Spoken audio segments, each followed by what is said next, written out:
oh, I should just know I'm the guy. I should just know if I want to take the lead, I have to know. I just have to come up with the solutions.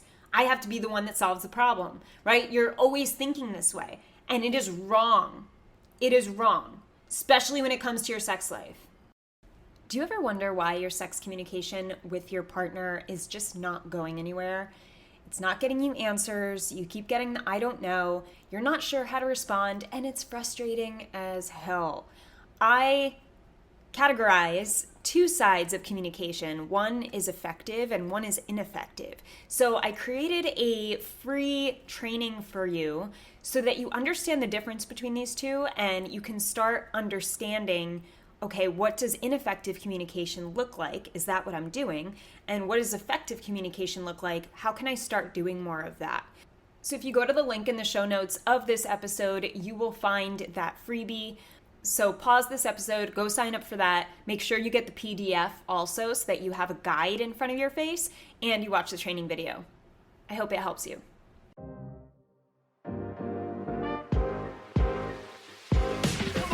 Welcome to What I Love About Sex, where some incredible guests and I, Steph Kanowski, will be bringing you the tools for improving your sex life with topics such as sex issues with your partner, sexual self-confidence, premature ejaculation, sexual shame, masturbation, sharing your fetishes, orgasmic pleasure, and more.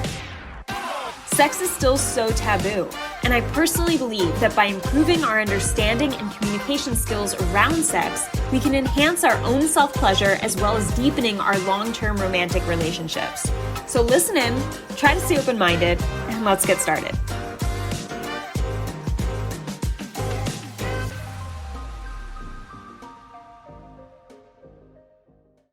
Hey guys, welcome back to another episode. In this episode, I want to remind you of your ideal sex life. I think you can all use a refresher of what you're actually looking for, what you actually want. One of the most interesting things with me being a sexologist and sex coach for men is when I take on a new client, I'll ask him, all right, what do you want? And it's just this constant, I don't want this, I don't want that, I just want it to be great. I don't want this, I don't want that, I just want it to be fulfilling. I don't want this, I don't want that. So there's such a huge focus on what they don't want. But even when they do explain what they want, it's so generalized, it's so bland. It's like, I want it to be great. And then when they go back to what they don't want, it's all these specifics. Like, I don't want her to say to not talk. I don't want her to be silent the whole time. You know, like they'll use specifics for what's not going well, but when it comes to what they're actually looking for, they don't have the specifics. And this is why a lot of you struggle in your sex communication with your partner, because you sit down and you try to have a conversation and you're like, why aren't we having sex? I just want to have more sex. I just want to have good sex. And she's like, well, I don't want it. You know, like either because it's overwhelming for her, because it's just like, there's no specificity, and the topic of sex in general overwhelms her. So she'll say, I don't know, or she'll flat out say, well, no, I don't care, or that's not what I want, or okay, we'll work on it. You know, she throws something general back at you, okay, we'll work on it. Like, what does that mean? What does I want good sex mean, and what does okay, we'll work on it mean? That dialogue is not going to get a result that's in favor of either people.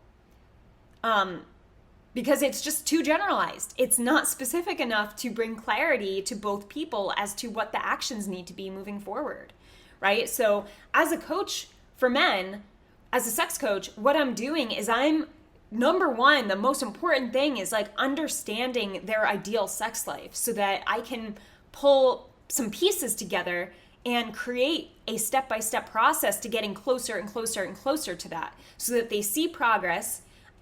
They understand that it's progress because we clarified each step. And when you clarify each step and you start making progress towards your actual goal, your mood is better. Your approach is better. You're more open to listening to your partner because you feel like you're getting somewhere. You feel like something's happening, right? There's more hope. There's more enthusiasm. There's more empathy. There's more opening yourself up to create a space to talk about this stuff. It just happens, all right? And what I mean by it step by step by step would be, you know, maybe some guy who wants to have more flirtation in his relationship. And that's really important to him. And right now they're not flirting at all, but they used to. And step one would be like, all right, first let's address the elephant in the room with your partner, right? With your wife. Let's tell her, like, mention something to her around the lines of, hey, this is random, but I was thinking, remember when we used to flirt?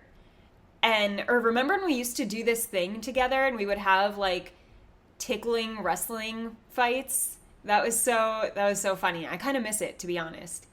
And see what she says. And then they'll take that step. They'll do that. And then they'll hear from their partner, oh yeah, that was fun. That was nice. And then it's an acknowledgement. It's like, oh wow, she actually feels good about that too. Okay, what's the next step? Right? And then a next step would be, all right, now asking her, or yeah, flat out asking her, hey, like, you know how I mentioned the tickling fights or the wrestling, and we both, obviously we both used to enjoy that. Like, what do you think if we started just being more flirtatious? Like, I know this is kind of awkward, but like, what if we were just more like, if we kissed at least once a day? Do you think we could start doing that again and just see what happens? I miss being close to you. I miss feeling like connected with you. And this is a great step because it's a step of vulnerability, and it shows, hey, all right, this is kind of awkward bringing this up, because it is awkward. And I always tell my clients, when it comes to bringing up a topic that's awkward and you feel that way, speak it out. Like, it's okay to say that. Hey, this is kind of weird. Like, this is kind of random, because it is. It does feel weird. It is a little awkward. It's probably awkward for her too. So you kind of break the ice when you say things like this, and you call out the realistic emotion that's attached to you explaining this. So anyway, if you were to say this and ask to kiss her once a day, see how specific that is? It's, hey, I miss connecting with you. Remember we used to do this. I would love to get back to this so I feel closer and I feel more romantically connected. How about we try kissing once a day? And if she says, okay, let's try it. Now you're in the place where you have this acknowledgement from her. She's willing to try that step. You don't have to fear rejection because you've already talked to her about it. So when you go in for that kiss, she's much more likely to be receptive. And if she's not, you can call her out and be like, oh, okay, I thought we were going to try this. You said you were open to trying this. And then you might get some information. If she's like, yeah, I said I was open to trying it, but I'm upset with you today. Oh, why are you upset? And then you work things out, okay? So, but see how that's a step towards intimacy. That is a step towards more sex. That is a step towards good sex. Because if your ideal sex life overall is kissing more during sex, is feeling connected to your partner so that you don't have to guess the next time you have sex, you can initiate confidently, and 90% of the time she will say yes to you. If that's you, which it's most guys, all right, it's not all guys, it's most guys, and that's why I'm using this example. But if your ideal sex life is, I initiate and I feel confident initiating because my wife is 90% of the time down, and even when she's not, she's sweet about it, she's empathetic. I never feel rejected even when she says no. We kiss a lot during sex. I feel really connected to her. We have time when when I'm just holding her and we're just saying nice things to each other. My ideal sex life is there's no pressure on either of us to have an orgasm. We just feel like we're having fun and we're feeling good together, and we're very open about our desires. We don't shame each other for our desires. We are open to trying new things. When we share desires, we tell each other what makes us comfortable about that and what we're willing to try. All right, so these are specific things that create an ideal sex life. So if kissing is in there, and you're taking a baby step of asking your partner, hey, remember when we used to kiss? Can we get back to that? What do you think we try kissing once a day again? That's a step towards that ideal sex life. And it's not as overwhelming as just going to your partner from not flirting and not kissing and hardly connecting and being like, I want more sex. I want great sex, and we're not having it. Can you see how that's overwhelming when you come across from 0 to 100, I want more sex. And she's like, whoa, we're not even connecting at all. Like, how can you expect us to have great sex when we're here, when we're at this place distance-wise? There's too much distance. for sex to feel natural and frequent as you'd like. There's too much distance. All right, so of course she's not saying all this, and most people will not, but this is the underlying tone. This is the underlying message of why most women do not want as much sex as their male partners. All right, there's too much distance. There's not enough you listening to her. Her needs aren't really being met, and because there's no communication around them. That's on her and on you. And it's important to take the baby steps, to take it step by step to get to your ideal sex life. So see how first you have to know what your ideal sex life is. As I mentioned in the beginning, if you don't know what your ideal sex life is, then you won't know that, like, if kissing's a part of it, you can't take out that one piece and bring it up to your wife and start having a conversation about kissing and an action around kissing on a daily basis again. Right? You won't know how to find steps unless you have the ideal that's very specific first. You need to have the specifics within your ideal sex life first before you could take the steps leading up to it. And they have to be in steps. Like I said, you can't go from nothing or sex once a month to sex 4 times a week like that. There has to be a buildup of communication and connection. There has to be. Because if there's no buildup of that, if you're not creating a comfort around these things that lead to that being a natural thing that you do, meaning sex, then it's not going to happen. Right? So you have to take it in little steps so that you feel confident each step along the way, and then you start noticing the progress. Right? First was bringing up a random memory, like I said. Oh, remember when we used to have like tickle fights and stuff? And you just bring it up and see what her reaction is. That's it. You don't have to say anything or do anything. And next step, you actually are looking for her feedback, where you have a suggestion with an action to kiss on a daily basis. And then if she says, yes, okay, let's try it, great. You have permission now to just go for that every single day and work on that action every single day, right? Maybe the next step is cuddling on the couch, right? Because that's more intimate. If you're cuddling for 20 minutes, watching a show together, that's actually more intimate than a kiss a day, because a kiss a day can be like a peck a day, right? We're not talking about how romantically involved the kiss is. It's just getting used to lips on lips, right? So cuddling would be a next step where you introduce that and just maybe casually ask her if things have been feeling good. You've been kissing every day. Maybe the kisses are getting a little longer. And I do advise my clients, go in for a 3 to 6 second kiss. 6-second kiss is a kiss. All right? That's a kiss. I'm not saying you have to have a makeout session, but even just like being engulfed in your partner's face. That's what you want. You want to try to create a form of actual intimacy, not just and then run away, right? You can start with those little pecks, but try to make the kiss last a bit longer for the purpose of intimacy. So see how cuddling on the couch, you saying, hey, I was thinking we could go on a date night and this Friday, do you have any ideas? I was thinking here or here. We used to go here. Do you think any of those 3, or do you have another idea? Right? So here you're bringing up another suggestion. You're also making her part of the suggestion by throwing out some ideas and asking her perspective and if she has any other ideas. The more you allow your partner to give you ideas, no, hey, I think we should do this instead. How about we do this? Go for it. Because that's where your partner's enthusiasm is coming from, or current comfortability. And if they have a suggestion, if she has a suggestion, then you want to try to go with that suggestion and meet her where she's most comfortable at, because that's going to get you the best progress. Right? Okay, so step 3 is scheduling a date night. You're both deciding on what the date night is. And then saying like, hey, maybe after we can cuddle on the couch and watch the rest of our show, or watch this movie, whatever.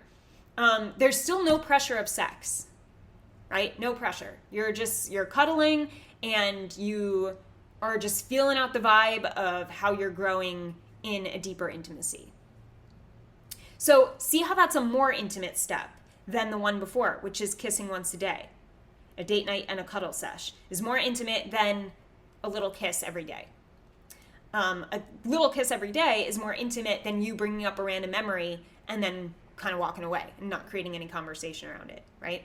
All right, so once you get to the cuddling and the date night and the cuddling, and you've had that experience and it was a nice experience, and you're like, oh wow, like we're actually like starting to physically, intimately connect again, then you can bring up the topic of sex. It makes more sense because now you're at that point where it's like, all right, we've been intimate, we've been physically close, we're comfortable enough at this point to bring up this topic and have it go like somewhat well, right? It may not go totally well or as you want it to go, depending on where you're at, right? But chances are it will not be as bad as before these 3 steps, right? So maybe you're asking something like, babe, do you think we could talk about our sex life? Because I've really enjoyed connecting with you the last few weeks, maybe 3 weeks. You want to work on this stuff? And I just want to, talk about, I want to understand like what we both want when it comes to our romantic life. Sex, but also outside of sex, like the stuff we've been doing, like kissing and going on date nights and cuddling. Like I want to understand like what you're looking for as a romantic partner from me, and I want to be able to share with you what I'm looking for also.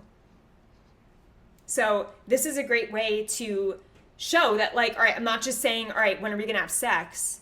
Because this is how a lot of people communicate. They just throw out these words like, okay, well, we went on a great date night. I don't know why you don't want to have sex with me. Because you never talked about your sex life. Like, you don't understand where she is. You don't even know where you are. And that's why you suck at communicating. So you have to be able to first understand where you're at and what you want, and then bring it up to your partner and say, I really want to understand where you're at and what you want. And I want to explain to you where I am and what I want, so that we're both on the same page and we both feel good moving forward with our sex life, instead of, feeling this awkward distance that I feel we've been feeling the last 3 years. This is a man who takes the lead, by the way. This is a masculine man. This is a man who's like, all right, I see a problem. I'm not only finding a solution.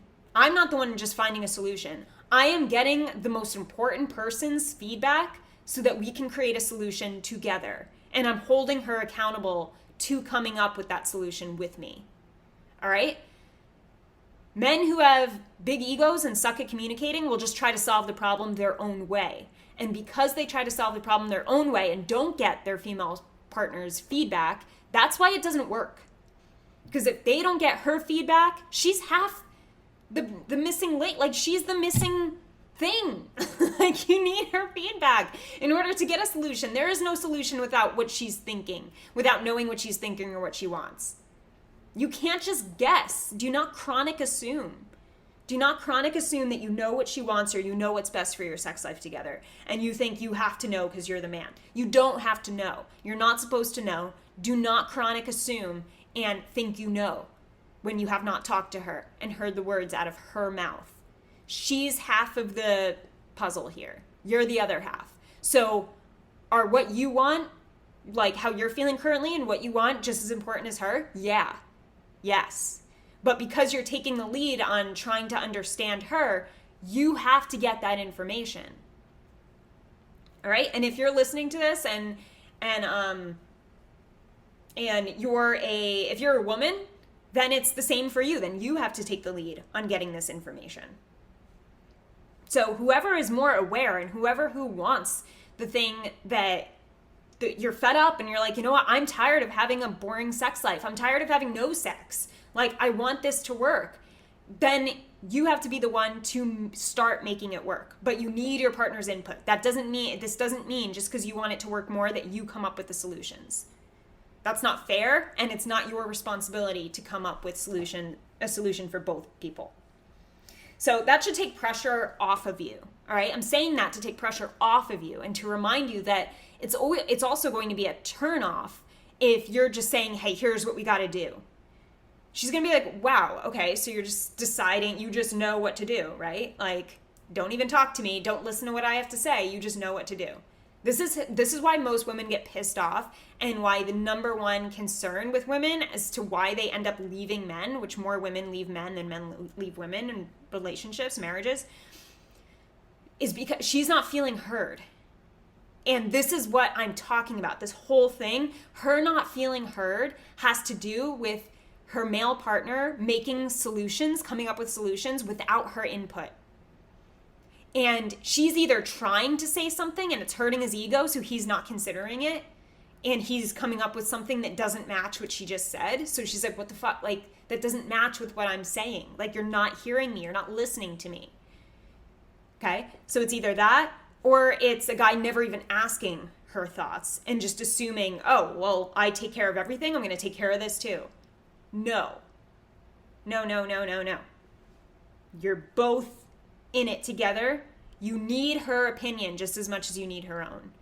And that means you need the specifics of what she's looking for in an ideal sex life. All right? And then once you get those specifics, it's so rewarding, guys, and things get so much easier because you're like, holy shit, I know exactly what she's looking for. Like, we broke it down to the point where it's so clear and obvious, right? Wouldn't it feel so good okay, so let's say there's one situation, right, where you just assume, you chronic assume, and you assume that she needs more, you need to go down on her, right, during sex more. And you're just like, okay, this is going to fix our sex life. I'm just going to go down on her. That's what I'm going to do. That will solve things because it's just about her. I'm going to make it about her, right? And then you go with that strategy without talking to her, without asking her if that's what she's looking for, or what she wants, what she feels she needs, or what's ideal sex for her. And you just start doing it. And you just start asking her, oh, come on, let me eat you out. Let me eat you out. Let me go down on you. And she's like, no, no. And then you get upset and frustrated. And you're like, I don't get it. Like, what do you want? What do you want from me? And she's like, what? Right? It's because you pulled out your own solution without even confronting it with her, asking her. You're just assuming that she would like that thing because most women like that, right? So you feel like she must too. No, don't go with you feel like. Go with what you know. So in order to know, you have to ask her, hey, what do you think what are 3 things in your ideal sex life with me? And if she's like, I don't know, then you could be like, all right, well, for me, I'll give you examples of mine. One would be we kiss a lot during sex. I miss kissing you, so that would be one. I would love more blowjobs from you because you're so good at it and you look so sexy giving them. Even if they don't bring me to come, like even just you doing it for a couple minutes is awesome. And that would be a great start for me, just so you know. And then another one would be us trying new positions, because I feel like we got caught in the same 2 positions for a while, so it would be fun to try out some other ones. So those are 3 things that would be ideal for me in terms of what we could change. So what do you think yours are? And if she's still like, I have to think about that, be like, well, what do you think? What's 1? Would 1 be me eating you out more? And maybe she's like, no, I actually don't really feel good when you do that. Like, I'm just I'm a little insecure right now. So that's not really ideal for me in the moment. And maybe she won't flat out say I'm insecure about that, but maybe she'll just be like, no, that's not one. All right. And don't try to push it. It probably is because she's feeling insecure. She doesn't feel connected with you enough for your head to be down there. That's also a thing. You don't know, but just listen to what she's saying. Well, do any of yours match my 3? Would you want to kiss more during sex? And she's like, yeah, I mean, that would be nice. Yeah. Okay. So what do you think? We try to do that more next time. Okay. Yeah, we could try that. Doesn't that feel so much better? You're not going in, and now next time you have sex and you go to kiss her, she will understand where you're coming from and she will be more receptive to that. In fact, it probably does feel good for her too to know that you want that and you both want that. It's going to feel better for the both of you. And it's just going to feel less pressure. You're going to be more comfortable doing it, more confident going into it, whoever initiates, right? She might initiate at this point because you're both so clear. This is effective communication. This is called effective communication, and this is the freebie that I told you about at the beginning of this episode. So check out that freebie because it will give you an actual PDF guide so that you know what I'm talking about in terms of these differences between ineffective and effective communication. So important, and there's way too many people having ineffective communication around sex, and the effective is the only one that works, truly, and it feels so good, and it actually leads to results, it leads to connection, and it doesn't always happen quick, guys, so don't feel like me throwing this example at you. It should just be like, she's like, oh yeah, that's a great idea, okay, yeah, and I want this, okay, great, we're perfect. It's not gonna happen like that, but you would be surprised how you ask a clear question and get a clear answer you never knew you would get. And then you try that thing and it works and you're like, holy shit, like what? I opened a new world. So literally asking a clear question, getting a clear answer, and now my confidence is boosted because I had that clear answer to move forward with that I can now take action on. I don't have to fear rejection because I got a clear response from my partner about that thing. Holy shit. You know, think about how much anxiety that will get rid of in your day-to-day life whenever you are around your partner and you're alone. If you know, because it came from her mouth, because you were listening, because you asked the question, hey, do you want to kiss more on a daily basis? Would you want to do that? Do you want to try doing that? I miss kissing you. I miss connecting with you. What do you think? Or do you want to try something else? What do you think?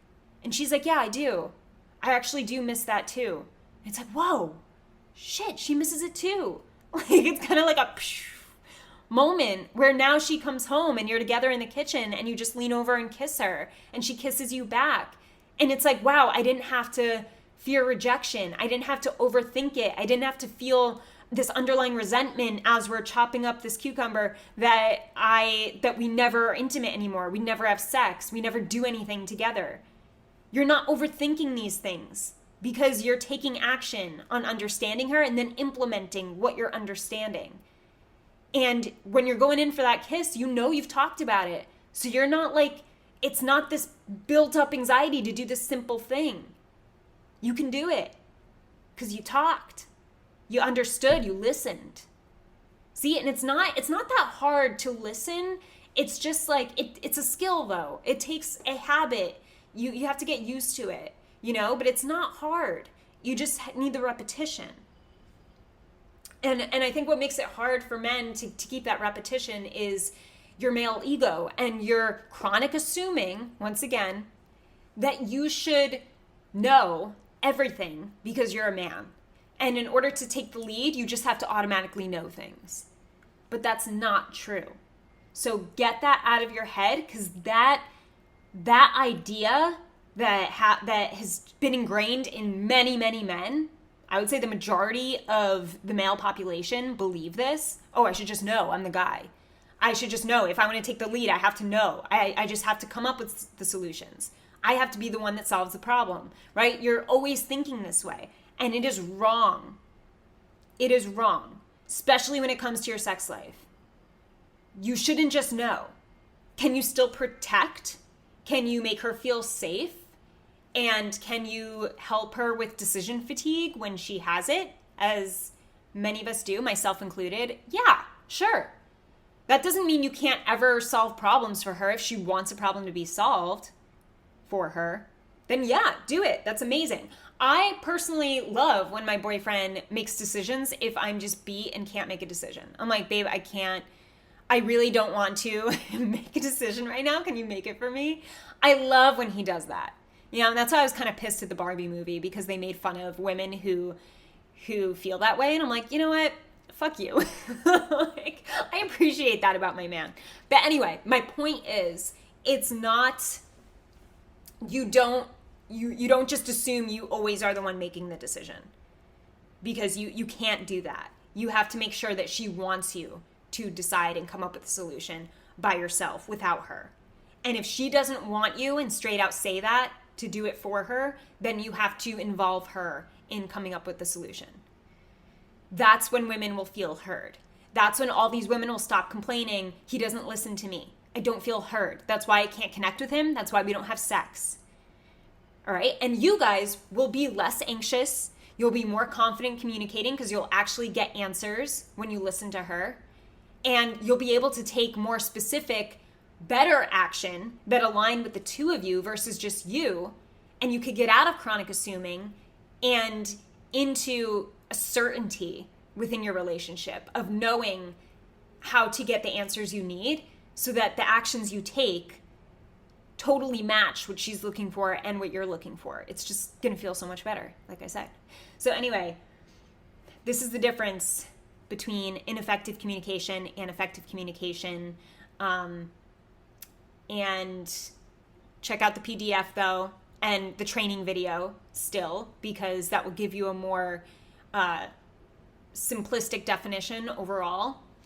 And I just want you to not give up.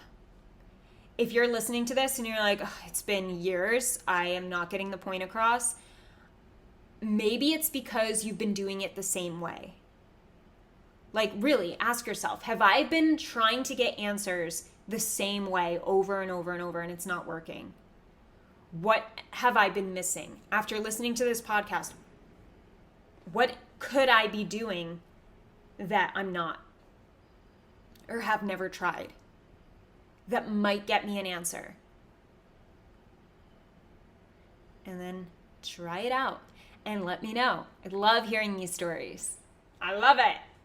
I love this topic. It's really fun. But anyway, all right, that's it for today, guys.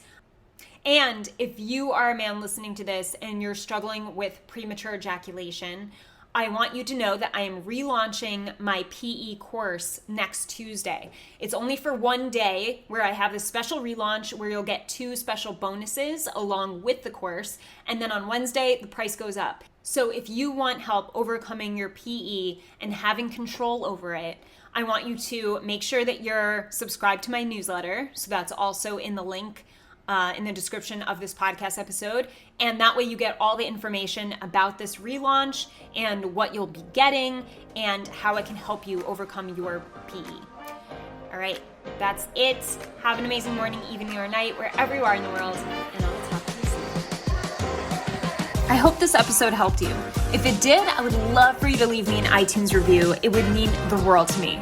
You can also screenshot your favorite episodes and tag me on Instagram at Steph Ganowski. And before I go, remember, your sex life is as good as you make it out to be. Until next time.